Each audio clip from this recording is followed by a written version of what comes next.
So thank you all for having me here, giving me this opportunity to talk about my favorite subject in the world and what pays my rent, A/B testing and CRO. I'm Nikolas Korakidis, that's how it sounds. I'm the head of A/B testing at Small Giants, and I'm the owner of thecrowslab.com in case you want to find out more. Today I will talk to you briefly and with a lot of fun, I hope, about optimizing visitor experience, the power of CRO and A/B testing, how it benefits your websites and applications, and most important, in my opinion of all, how we can create more jobs for developers, but mostly for entry-level developers. Everybody knows about A/B testing, or everybody heard about it before? Yes. And everybody done any A/B testing in their applications or websites? Yes. Okay, so what we say in our industry, data is gold, and everything we do is all about data. And I will give you a little bit of data about myself. So you can understand a little bit my journey in life and how I ended up doing this. And yeah, we know each other a little bit better. I come from Greece, of course.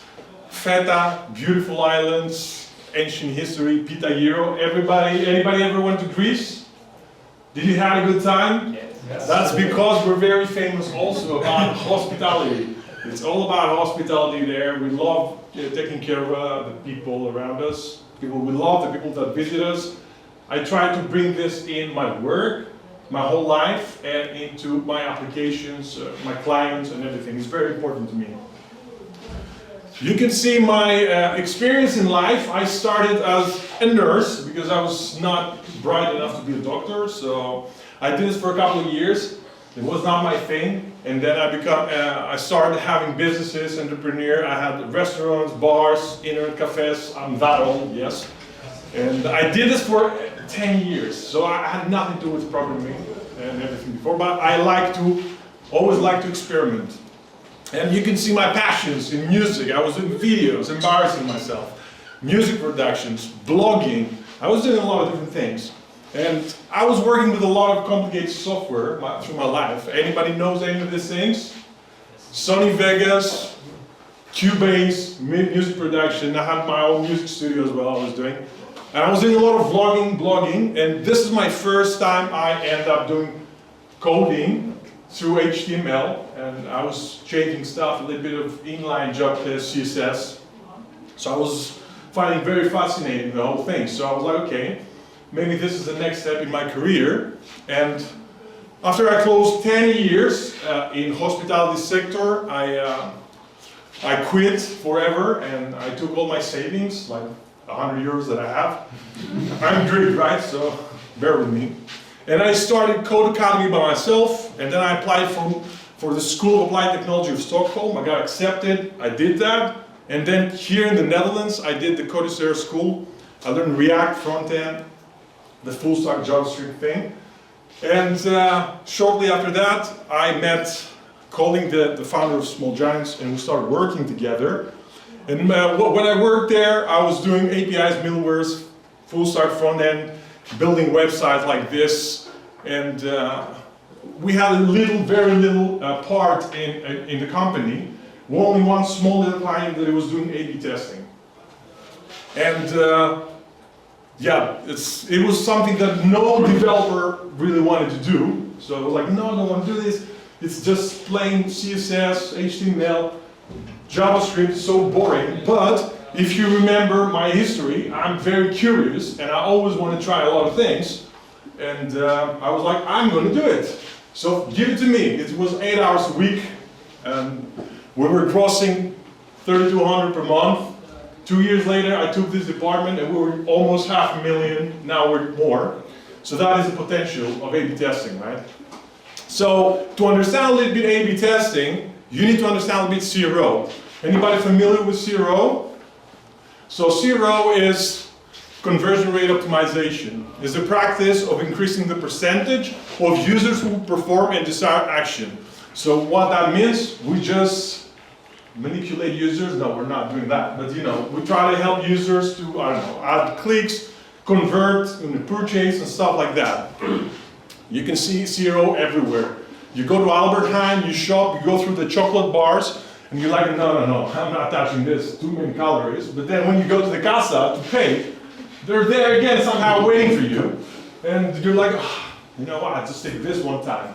So that's sort of zero. You can see it everywhere, in restaurants, everywhere. So what is A/B testing? Most of you already know. We split refers random experiment process where 2 or more versions of a variable. I'm not going to bore you with that. Very simple. This is version A. This is version B. We split the website in 2. We split the traffic in 2. One here, one there. We measure everything and we see what runs better. This color is better for your website or this one? Let's find out. Let's explore. Let's see what happens. And this is what we do. Why we do this? We solve visitor pains. I'm not going to go into detail. If you want this, I can provide good stuff. We get better ROI, return on investment from your traffic.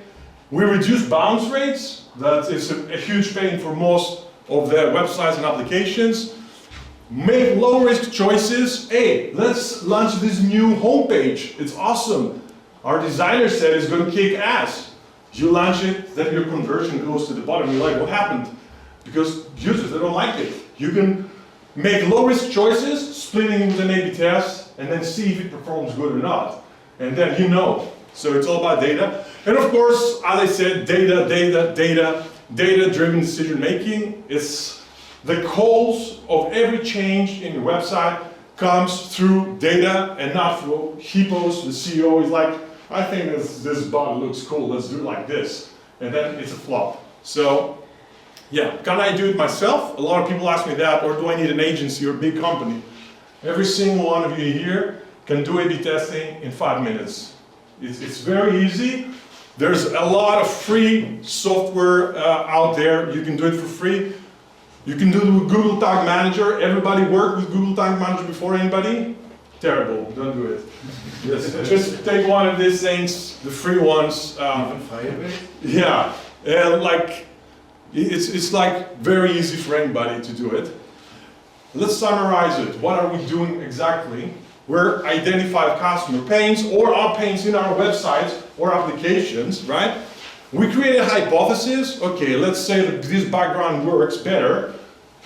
We make the design, the development, the analysis, the final vending to implement it or not.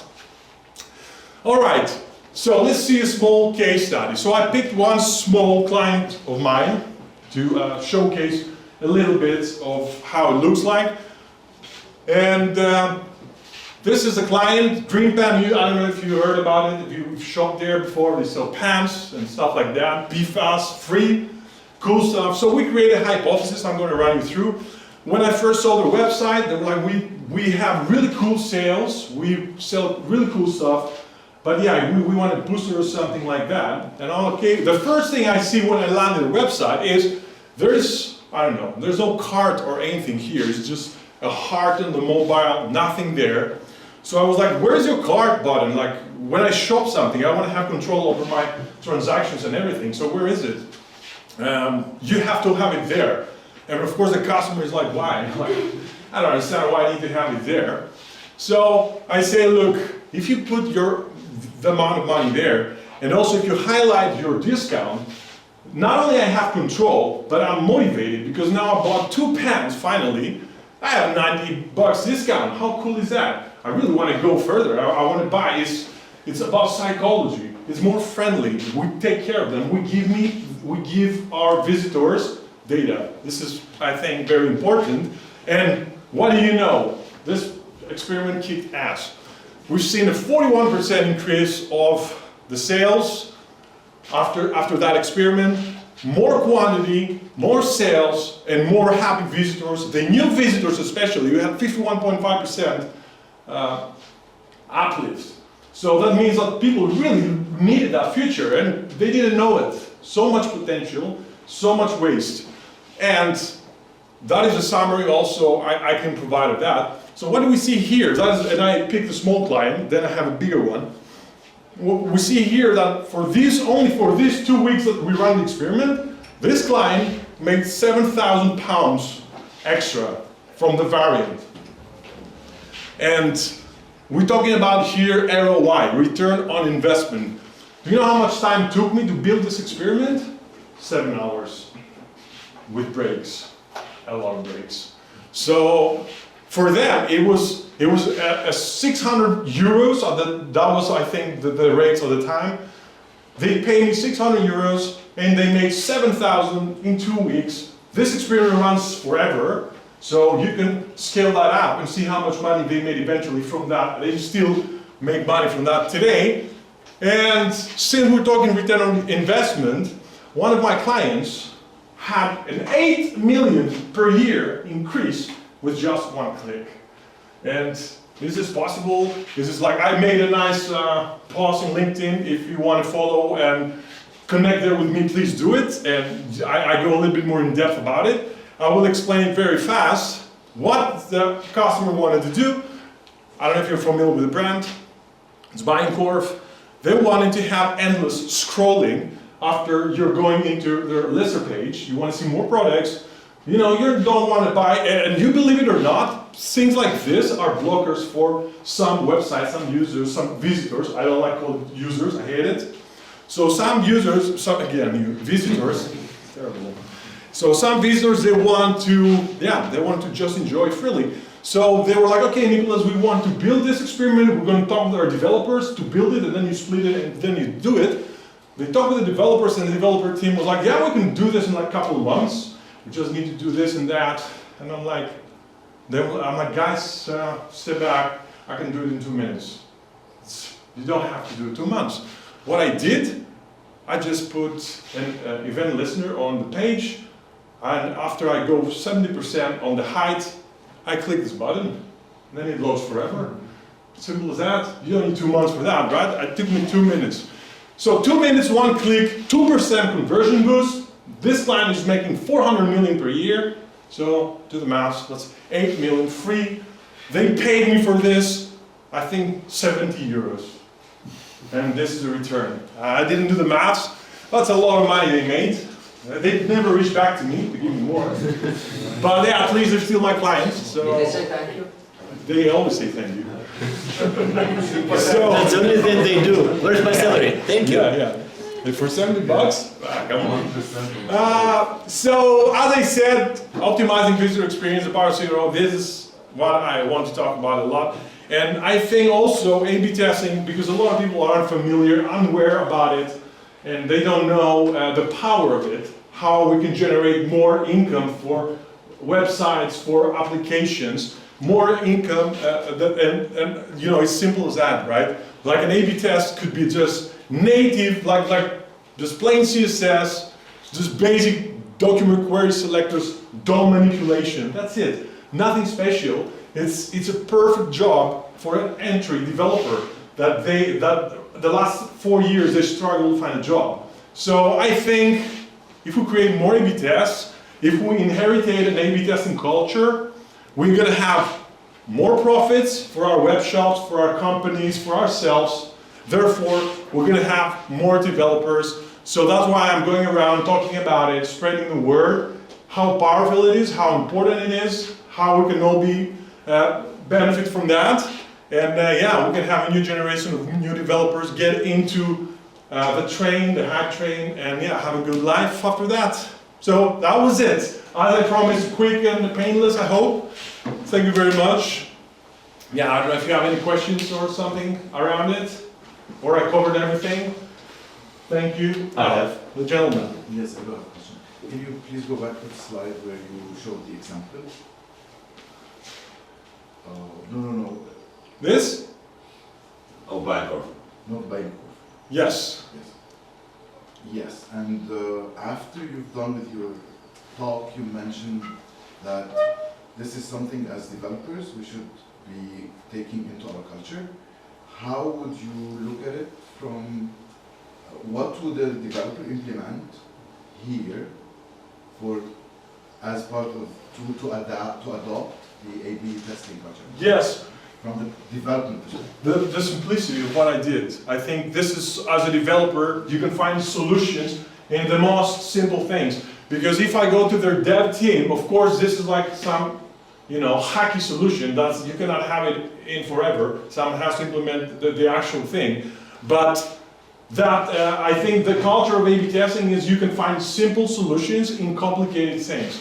I could have like tens of tests that I did for clients that they thought it's going to take months to implement, but there's always in the DOM a small, simple solution to create. So I think as developers, we are problem solvers, super smart, and we can do cool stuff. So I think, yeah, this is what we inherited from it. Simple solutions, fast solutions, and profit fast, and yeah, that's it. I will comment to you. Please. Because you just mentioned that the solution you've made is not like, let's say, production-ready solution. They still need to change it. Yeah. If it's React, something in React.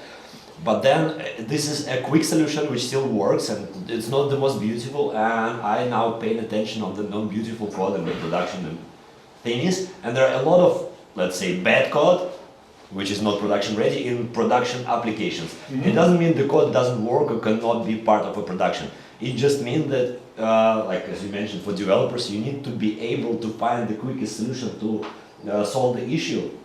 You can implement it immediately in a production, doesn't matter if it works. You don't expect it to work perfectly, I think. No, and you, not really, and also it's an experiment. Yeah. So that's not, we just want to prove a point here. What we want to do, we just want to see if this is a winner or a loser, which, for my opinion, in A/B testing, there are never losers. Either you're a winner or you're a winner. There's no losers. So even if the test does not perform, you know that this change that you would have done anyway, it wouldn't perform. So then you save yourself money. So it's always profit. Please. These are, let's say, A/B tests related to the DOM, so the front end. Do you also work with backend? Yes, for some of our clients, we are doing server-side testing. It's not that popular. It's way more difficult, way more expensive. The tools for it, either you need dedicated developers. I did have a client, and I should have had my developers there twice per week, and that was very expensive for them. And of course, you know, and you need expensive tools to do that as well. So it's possible, of course, 100%. But it's way more. You need way more time. Yeah. And you need really like good skills on that as well. You need to know the code base and all. Yeah. So it's not, I think, the most optimal solution in terms of profitability, but yes, of course, it's possible. Because my question is, like, in our code base, we are about to set up the whole framework for A/B testing. In a company I work, they have a whole framework that they built for doing that. But what I'm struggling with is creating A/B test code that doesn't pollute production code. So I came up with my own solution, which is using the AOP, aspect-oriented programming. Okay. And that allow you to write some cut points in your backend code and write your mutation on the code and then return it back with some data changed, which is basically what usually the A/B experimentations are about. But I was wondering if you have any other tips. I think, as I said in the beginning, like if you want to do dedicated from the back end, that is one way to do it. What I would suggest, as an experimentation of the whole thing, you can just use one, either Google Tag Manager, one free tool to do it from your front end. You might like, the only negative thing from the front end is you might have a little bit of flickering, which normally is 140 milliseconds. I think it's okay in terms of, like, for experimentation purposes, it's fine, and it's always very easy. But yeah, I think both solutions are fine. It's up to you what you want to invest more. And in terms of measurements, do those libraries that you showed before, do they deal also with collecting the data about the experiment? Yes. So most, if not all of the libraries, all of this, applications actually, they do have their own data. They use also data from Google Analytics, because if you run in this kind of business, I think Google Analytics is a must, and it's also very simple to implement. And then you can connect that with your Google Analytics. Or you can find, again, solutions practical to actually get all your data there. But most of the tools, they actually have all the data, yes. Because I work in advertisement, and there is this concept of viewable impressions, which is not just like seeing something on the screen, but it's actually the amount of time that you spend. So for example, if it's on the page, but you don't scroll onto it, that's not an impression.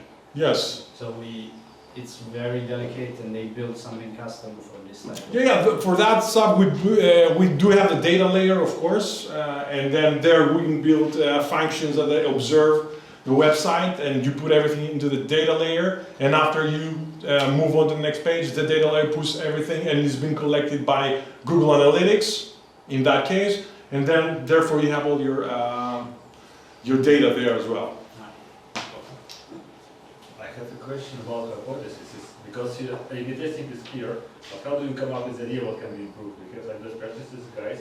Yes, so there we're going to go here to CRO, what CRO is, and we do have in CRO, we work with observations. There's things you can easily observe on the website. When you go to a shitty website, you can tell what can be better with eyes, and you don't need any proof for that, right? But also we go based on data. That's how we come up with ideas, because the real ideas is not through observations, it's through data. For me, shopping in Amazon, it looks terrible, but then again, it's the best web shop ever. So yeah, so what we're doing, let's say you have your web shop, and you have, let's say, your special page, product page, and not everybody who's going there, it's bouncing. So you see in your data that since like 100 visitors come to my website, or 100,000, 90% of them are just leaving immediately the website. So what's going on? Why do they do that? For that, we have also very good point. We have heat maps as well. We can use heat maps, or we can use tools that give us screen recordings, and so we can see what happens live for our visitors, what they go in, what they do like, they don't like. And of course we can put mutation observers everywhere, and we can observe everything, every element, and how our visitors interact with them. And from this data we understand, oh look, nobody's clicking actually this component here, never. So why is that happening? Maybe we need a more bright color, maybe we need a bigger button, we need a different, I don't know, functionality there or something like that. So through experimentation, collection of data, that's how we come up with ideas, and that's how, we create the A/B tests. Yeah, I think this heat maps, because Western Europe speaks Russian, this service. I think the first publicly available service we implemented was Yandex Metrica. So they really showed you the image of your website and the heat maps where it's hot and people are reading or clicking, scrolling. And then they also had this recording, which sometimes breaks, I will describe now, but it just records every action of the user. And then it replays it on top of your site. And if you have, for example, some weird pop-up without address, or some layer which covers, during the replay it cannot show it. Then it can be a problem. But it's a problem not of the recording, it's a problem of implementation of the website, so it's not readable properly or not visible I properly. think it might be plausible might be the one that does the. Yeah, that's how I think Google also now implemented the recording already. Yes. The analytics, but previously, like Yandex America was the first one, and it was like, I didn't see it in Google, but there the heat map is really cool. You really have this. Yes, Hotjar. That's it, it's Hotjar. But also, again, I will go back to creativity and to problem solving and to easy solutions. Do you know how I came up with the best solutions for websites that they struggle? Will sound funny. So every time I go to Greece, I have my mother buy something from there. I have a notepad and I see her what she's doing in the website like this. And she struggles, and wherever she struggles, believe it or not, I created tests from my clients because my mother, she could not go anywhere because she's an old woman. So she was like, I don't understand, what is this, what is that? And I was like, all right, that's a good point actually, because hey, if she doesn't understand, so that means there's a problem there, yes. There's actually a concept that's well known, and I think there's even a book about it. It's called mom test. Mom test. Yeah, I hope it's not my mom. I'll be really like. It's basically just when you're doing something, ask your mom and see what she struggles with. Yeah, no, that's actually true, and this is something I also do. It's called user testing. I don't like user, but that's in case it's user testing.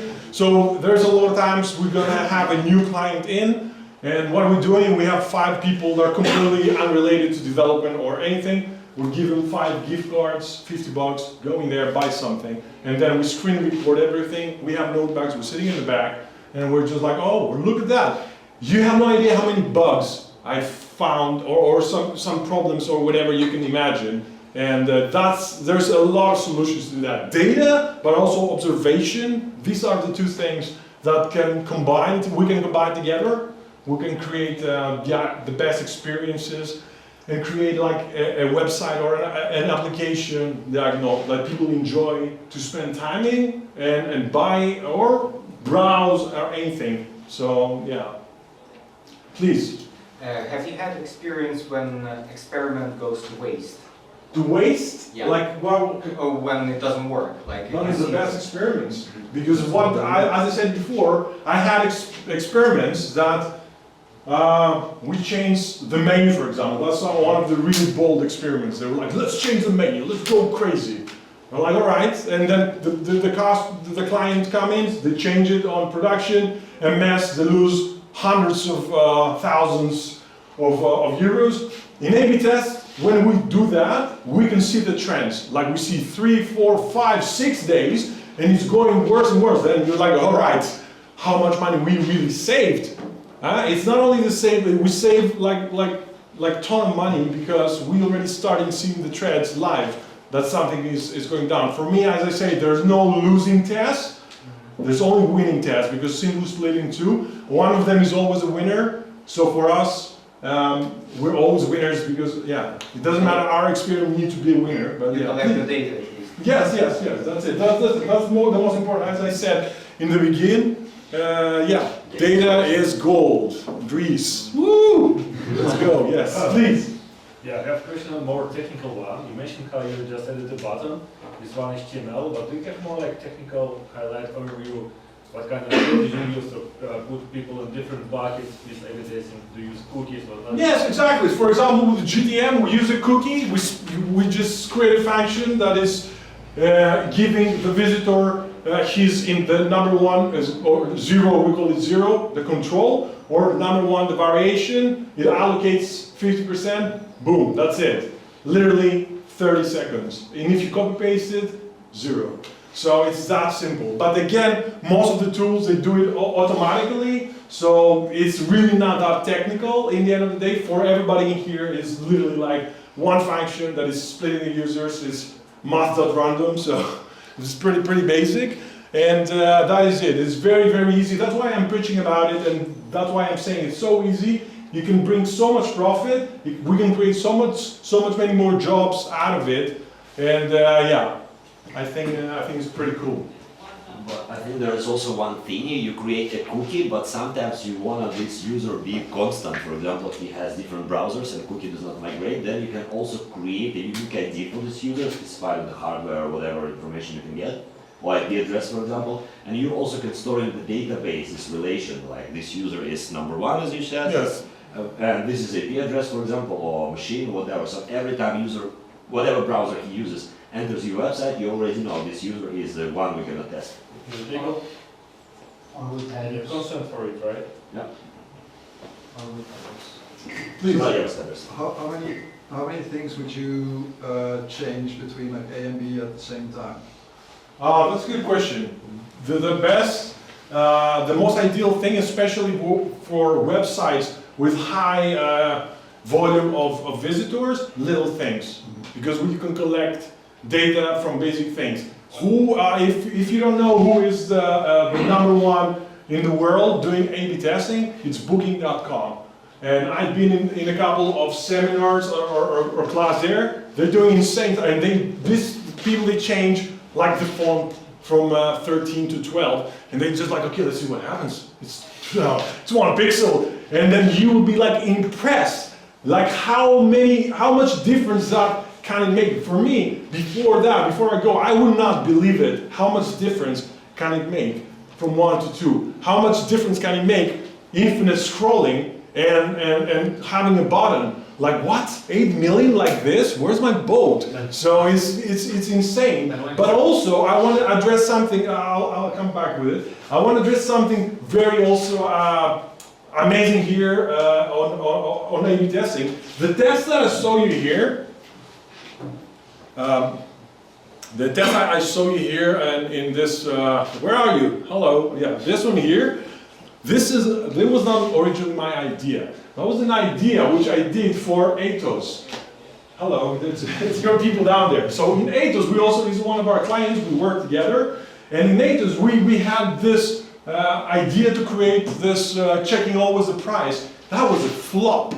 That was a flop. So we're trying to understand why. Well, in Atos, you know, you just buy stuff for 20 bucks, 25 bucks, 30 bucks. You don't really care, or you don't even want to see, and you don't have like, you know, this interaction. So it's different from website to website. So this was a killer here. In Atos, it flopped.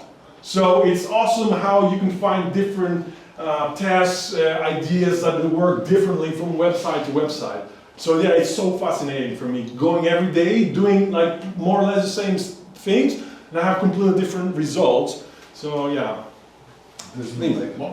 What can you do if the test is very close? So do you wait for a higher confidence level, or Very do you use your own taste to make a Yes. decision? Or? No, that's a very good point. So as you said, we have confidence levels here, and in order for us to say that a test is a winner, it has to be more than 95%. The difference, it has to be 95%. Everything less than 95% could be random. Because in the end of the day, everything can be random, right? That's why we're rerunning tests. After like 2 months, we're rerunning it. It's like, is it still killing it? Also, things as the weather can really affect tests. So let's say we put a weather app in our application, or I don't know, it's a raincoat season, we put a banner there, but hey, we put it there, but like in spring, nobody wants to see that, so it drops. So yeah, we normally go for 95% confidence level. For small websites like this one, we have like a couple of thousand conversions or visitors. We're going a little bit less than to 85%. And if it's anything less than that, we call the test inconclusive. So yeah, it looks like it could be a winner. It looks like it could be a good choice, but also, yeah, it's maybe just luck. But when it's 99.8%, it's not luck anymore. So you also rerun specific tests? Yes, yes. We rerun specific tests. We monitor components and everything. So we can always have, you know, the idea, because something is working this year, especially in e-commerce, doesn't mean it works next year. So yeah, that's why we always testing. It's a never-ending cycle of tests. And a lot of tests are the same time, you know, like the same test a lot of times. Okay, thank you so much. And yeah, if you have any more questions, feel free to connect with me and talk to me about anything. I'm always very happy to answer and to talk about A/B testing. So thank you for your time.